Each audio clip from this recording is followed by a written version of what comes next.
Greetings, respected viewers. Here I am at 22 Hyde Park Gate, London. And this very tall house is where Virginia Woolf lived for most of her life. There you can see. She was born here in 1882 into an affluent aristocratic family.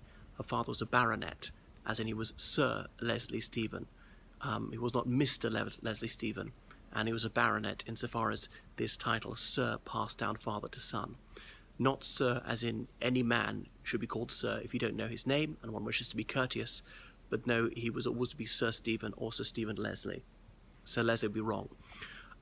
So she grew up in a very erudite family. Her father was a man of letters, and her sisters and brothers were people of academic achievements. Her sister Vanessa was a distinguished artist. Virginia Woolf, she went to university, which was highly unusual for young women in that era. She had many male friends at Cambridge University, and she later became part of the Bloomsbury Set, which was a group of left-wing intellectuals who experimented with different modes of artistic expression.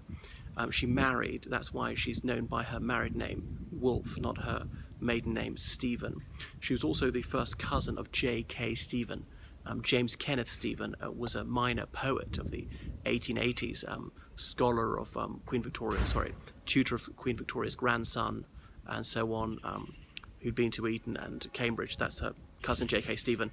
And Virginia Woolf, she was also related to some famous jurists, barristers and judges.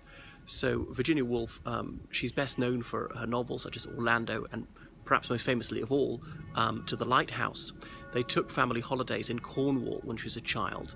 Foreign travel was rather unusual back then, but in her novel she disguised it as Scotland, and it was a modernist novel insofar as the characters were far more important than the plot development. So the first chapter or so is just a conversation. Nothing's actually physically happening.